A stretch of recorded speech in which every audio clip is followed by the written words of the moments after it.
Hello class, this is Demetrius Wilson with Principles of Management, Chapter 13. We are now speaking about motivating employees. Very important topic because in most professions you will have employees or work with other individuals who are employees or colleagues of managers. So our learning objectives, as always, understand need-based theories of motivation, understand process-based theories of motivation, describe how fairness perceptions are determined and their consequences, learn to use performance appraisals in a motivational way, right? Don't use them in the wrong way. Learn to apply organizational rewards in a more motivational way to get people excited, get them inspired about what you're doing, and develop your own personal motivational skills, well, whether it be motivating others or motivating yourself or being open to being motivated by others. So motivation in the POLC, or the planning, organizing, leading, and controlling framework, right? You see motivations right here as we move all along throughout the chapters. It flows very well throughout this coursework. I like the way they put the textbook together. So motivation, this is the intention of achieving a goal, the intention of achieving a goal leading to goal-directed behavior, right? Is your behavior directed towards the goal that you're attempting to reach? Factors needed for motivation are the ability, right? You need the ability to reach the goal. Resources, you need the resources to reach the actual goal as well. Like if I asked you to dig a hole, one of the resources you would need is a shovel, and you would also need to have the ability. So you need to have or more than likely need to have two arms, right, two hands to be able to dig that hole. You need to have the information or the instructions that I would provide to you, and the support from me just in case something happens. I give you an area, and instead of it being dirt, it's concrete. Motivation, ability, and environment are the major influences over employee performance. So these are need-based theories of motivation. You'll see some of the videos located in the modules for you to check out. Maslow's hierarchy of needs, the ERG theory, Herzberg's dual factor theory, and McClelland's acquired needs theory. So in Maslow's hierarchy of needs, I'm just going to increase this a little bit so you can see it, but it's a video on it, so I want you to check out the video. But if you look here at the very, very bottom, it works like this. These are physiological needs. So these are things that you have to have, right? So you have to have water, you have to have food to survive, you have to have shelter. Then you have safety needs, so you want to stay away from pain and from danger. Social needs refer to, love, bonding, attention. Esteem needs, respected by others. And then self-actualization refers to acquiring new skills that lead to satisfying one's life goals. So this is, something that doesn't always happen. Ideally, all of these things will happen, but it's like this. You can't get to here at the top of the pyramid if you don't eat or drink, right? You need to do those things. Those are physiological needs that absolutely have to happen. The ERG theory by Clayton Aldifer, it just has three things. It has existence, relatedness, and growth, right? All those connected into his theory. You're here, you exist. What are you doing with this existence? Are you growing within this existence? And how are these things related to what you're doing, whether it be in your personal, professional, scholastic, or business life? Contrasting Maslow's and the ERG theory. So the ERG theory does not rank needs in a particular order. It doesn't say one is more important than the other. One need may operate at a given time. Contains a frustration regression hypothesis, meaning sometimes people get frustrated and then they regress. So you were attempting to push, and make it to a manager position. You're currently a supervisor. Someone else gets selected as that supervisor. Then maybe you regress and you kind of pull away from the current, percentage of work that you're doing and say, well, I didn't get that position, so I'm just going to kind of regress and go back into a shell. Now, some people come out of that shell and go back to normal. Other people, they stay in that shell forever. Recognizes multiple needs may be driving an individual at a given point to understand their behavior and to motivate them, right? You want to understand people's behavior, and you want to understand them as an individual so that you can motivate them to do the right thing. The two-factor theory by Frederick Herzberg, hygiene factors, and this doesn't mean, did you take a shower this morning? But these are things that you're not going to say, oh, I'm so happy that they're here when they're there, but if they weren't there, you would complain about it. So if you went to a movie theater and there were no seats, you would say, hey, man, where are the seats, right? You'd have a problem with that. But if you went to the movie theater and there were seats in there, you wouldn't say, oh, man, I'm so happy that they have seats in this movie theater. You would expect it. So hygiene factors, company policies, supervision and relationships, working conditions, salary, and security. You expect these things to occur within a company, but if they're not there, then you would have a problem. Motivators, achievement, recognition, interesting work, increased responsibility, and advancement and growth. So acquired needs theory by Douglas McCullen. Um, Need for achievement, right? Need to achieve goals. I feel like I have a need for achievement. Need for affiliation. Some have more than others, a need for affiliation in certain different groups. And a need for power. You need a certain amount of power to tell a certain group of people what to do and what not to do. Discussion questions, great discussion questions. Be sure to review all of them. Go over them in great detail. It won't only help you in this class, but it'll also help you in life. You have your process-based theories and the equity formula, right? So we're going to talk about these. Can kind of skip over this slide because it explains the next few, but the person and referent other, talking about your outcomes of the input. So what do you input and what is the actual outcome of what occurs? Okay.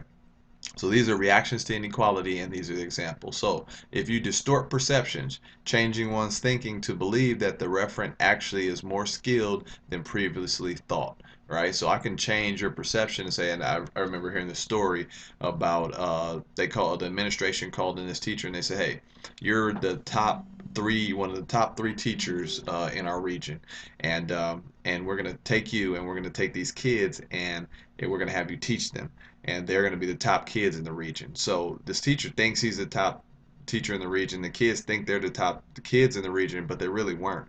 It was just they just distorted their perception. But the thing is that they started to act like that. They started to say, hey, you know what? We're the top, and this is how we're going to behave. So it wasn't necessarily a bad thing. Increase the reference input, so encouraging the referent to work harder. I want to encourage you to work harder because you're not working up to your full capabilities. Reduce own input, deliberately putting forth less effort at work, reducing the quality of one's work. Like I talked about in the frustration regression principle, sometimes people say, hey, you know what, I'll put forth a little less effort because I don't feel like I'm being compensated or I'm moving up as quickly as I should be.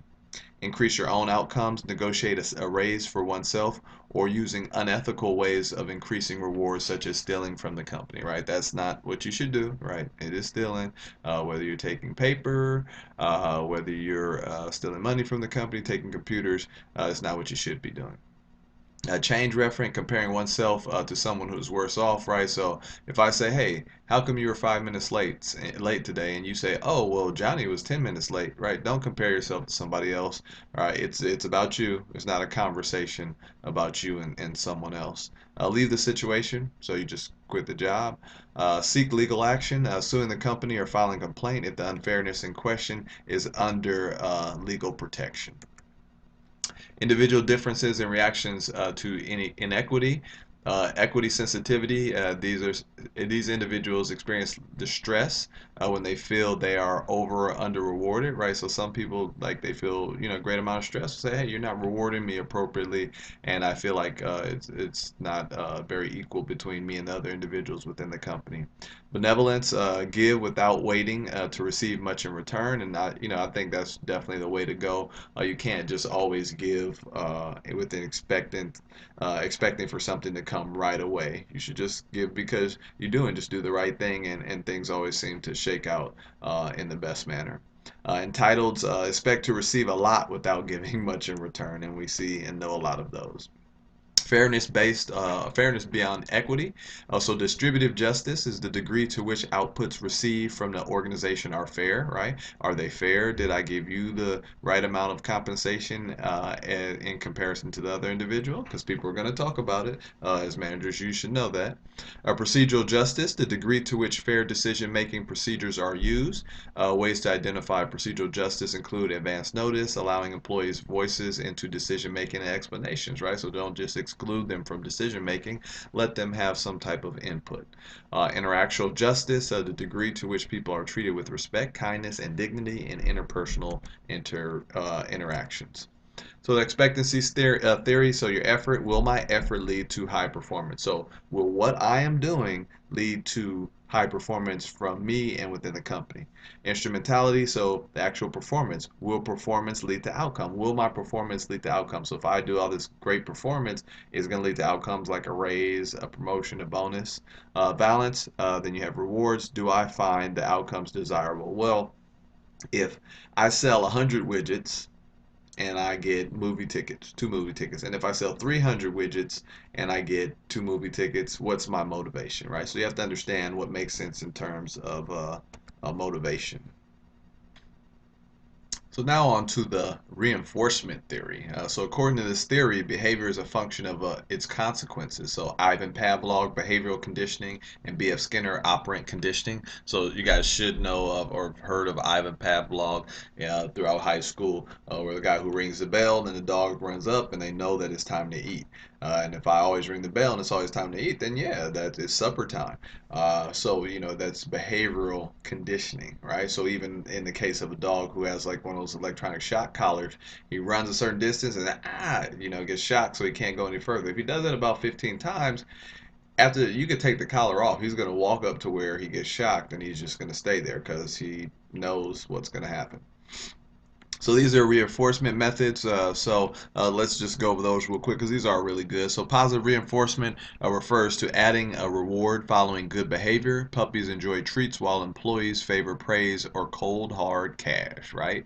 Negative reinforcement refers to removing a deterrent after good behavior is established. Removing the leash from a puppy who has learned not to run away is valued, much like well-trained employees may value not being watched over their shoulder once they prove their competence. Now, I know before going to the other ones, we were talking about dogs and then we're talking about people as well. There's a difference, right? But it's a good example how they talk about between the two. But don't get confused that there is a big difference between one and the other. Right. Extinction refers to actively ignoring or otherwise not rewarding bad behavior. Ignore a puppy when they bark needlessly, and they just might stop. The same trick works with ignoring employees who stop by your office to chat for no reason. I don't think that's really, ignoring is not a great method. You have to say, hey, we all have something better that we definitely should be doing. Punishment. Punishment refers to adding negative consequences following bad behavior. So you tap a puppy on the nose if he tries to bite, or issue a written warning for employee for poor behavior, right? So you see in the dog realm, you also see in the employee realm how things really affect people with the reinforcement methods. So reinforcement schedules, you can have fixed interval schedules, continuous schedule, fixed ratio schedules, and variable ratio. These are all really good to kind of understand the types of schedules and see how these things fit into play. So just so you know, like you don't have to know and you don't have to remember every single definition word by word through this, but let the things soak into your brain to know and understand exactly where kind of the author's coming from and how this fits into business. So reinforcement schedules, the timing, often referred to as a schedule, with which reinforcement is delivered, has a bearing on the ensuing behavior. Here we illustrate different reinforcement schedules. So a continuous schedule, that means it goes on and on, reinforces all instances of positive behavior. Wise parents stock up on stickers and other rewards to utilize this schedule when potty training their children. And if you potty trained a child before, you know exactly what they're talking about. Some companies ring a bell to provide positive feedback or to give employees a sales commission every time a sale is made, right? So if you've done sales before, I have, and we used to have a bell. One sales company, we had a big old huge bell, and if you did what you called, I think it was like you had to make 10 sales within the day. You came back, you picked up the bell, and just whang, whang, whang, and it was like super duper loud. Probably super annoying as well. Fixed ratio schedules involve providing rewards every nth, meaning like could be ninth, tenth, first, second time the right behavior is demonstrated. Also, some hair salons, hoping to keep regular customers, often give away a free haircut after every 10th haircut, or just like I give you a free sandwich after every 5 sandwiches. Some companies give employee a bonus after every 10 sales made. So more reinforcement schedules. Fixed interval schedules involve providing a reward after a specified period of time. So Estee Lauder was the first company to provide a gift with purchase certain times of the year to increase cosmetic sales, and it's just really smart. I received a coupon from this company, Power Systems, 40% off. And that prompted me to make a purchase because I was like, well, I'm gonna buy this stuff anyway. I might as well buy it now. So if your sales are lacking, say, hey, let's put out a discount out there and get some additional sales in and see, how our break even point is and see how much profit we can make. Many employers provide an end of the year bonus and align with the holiday season. Variable ratio involves a random pattern. So casino slot machines pay out on a variable ratio to provide an element of chance to their patrons, right? So it's because it's gambling. It's an element of chance. You play craps, you play blackjack, you work on the slots. Hey, it's an element of chance there. And firms that provide a sales bonus every time the manager is in a good mood use this schedule at their own risk. Do not use that schedule. That is definitely not one that you should use. Not very wise. All right, so Scientific Management by Frederick Taylor proposed to minimize waste by identifying the best method to perform a job, right? What's the best way to do this? Should we stack the blocks this way or should we stack them that way?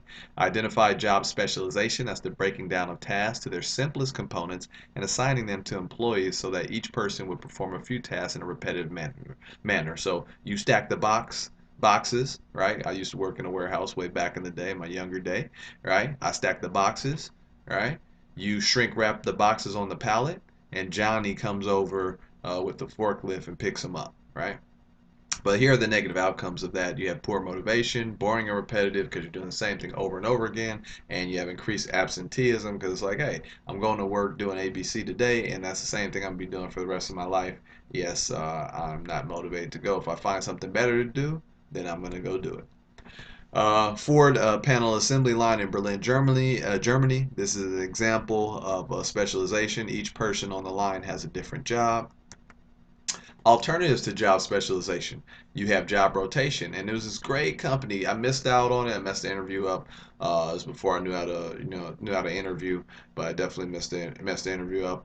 But they believed in job rotation, so you could be the receptionist one day, you could work in the warehouse the next day, you could be doing sales the next day. And when I say the next day, I mean like with between months and years. So it's moving employees from job to job at regular intervals, relieves the monotony and boredom of that's typical in repetitive jobs. Then you can have job enlargement, expands the task performed by employees to add more variety, right? So we're going to give you some more responsibility. Usually motivates people because think about it. If my job is to stack paper, I stack paper every day. I'm going to get better at it, and I'm going to start shaving off time, finding better ways to do it. So give me more responsibility, give me more things to do, and I'll do them. Job enrichment gives workers more control over how they perform their own tasks, right? So, I definitely have had managers in the past. Definitely have a manager now that gives me a certain, amount of autonomy to kind of get out there and, either, be successful or fail. And I, would think that, thus far been, pretty successful. But what you have to understand, especially in upper management, if they give you that leeway, then if you don't have the type of success that they're looking for, then they are going to have to come over your shoulder and kind of work with you on what you need to do. So job characteristics model. So core job characteristics. So you have a skill variety, task identity, task significance, autonomy, like I just talked about, and feedback. Psychological states, meaningfulness, responsibility, knowledge of results, and the outcomes is motivation, performance, satisfaction. Hopefully not absenteeism and turnover, meaning that people leave the company. So you have your goal setting theory, acclaimed as one of the most influential and practical theories of motivation. Studies indicate that setting goals is related to performance improvements, right? Set your goals, write down what you want to do. If you write it down, you're more apt to actually do it. People at work make fun of me all the time, but like I said, about the list that I write, but I'm more apt to get those things accomplished. So you want to set SMART goals, and this is what SMART stands for. You hear other variations of it, but specific, right? It has to be a specific goal. I want you to stack 10 boxes. Has to be measurable. 10 is measurable. It has to be achievable. Am I capable of stacking 10 boxes? Yeah. It has to be realistic as well, and it's timely also. They say I want you to stack 10 boxes within 15 minutes, right? So it has to be timed. Don't say I want you to stack 10 boxes. You're gonna say, oh, well, you said 10 boxes. You didn't say I had to do it in 2015. I'm gonna wait till 2016 to do it. So why do SMART goals motivate? They give direction, they provide challenge, they help you think outside of the box. Don't just be normal, just like everybody else. Be original, and they energize you. Right? So these are why goals and why SMART goals motivate. Some more great discussion questions. You want to just read through these. This actual particular slide 33 has some really good questions. So make sure you focus on that. Don't skip over it. So giving performance feedback. Everybody needs feedback. So before the meeting, I ask the person to complete a self-appraisal, right? So just like when you're doing performance evaluations, typically in companies they have the person do a self-appraisal so you can understand where they're coming from. Then you write where you're coming from. Then you got to sit down face to face and talk about it. So you have a plan for adequate time and a private area to talk, right? I'm not going to do somebody's review right in the earshot of someone else. During the meeting, be sure to recognize effective performance through specific praise. So I'm going to tell you, you did these things really good, Johnny.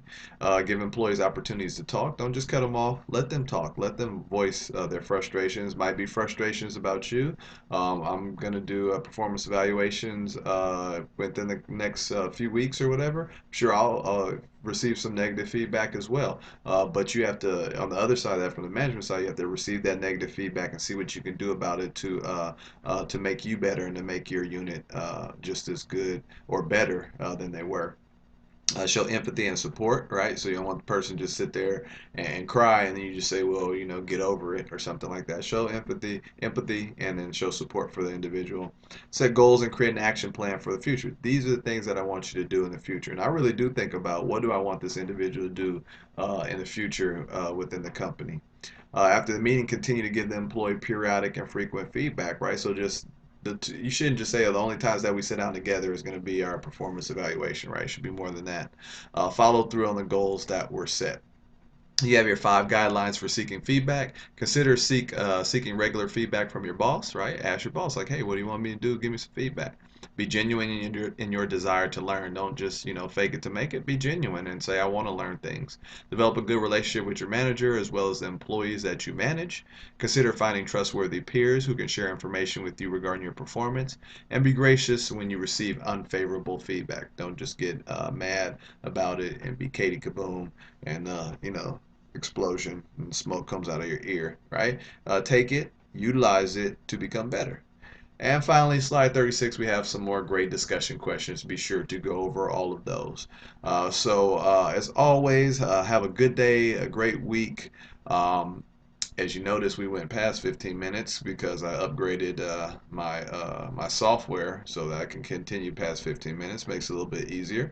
And but have a good day, have a great week, and look in the announcements for the instructions for chapter 13.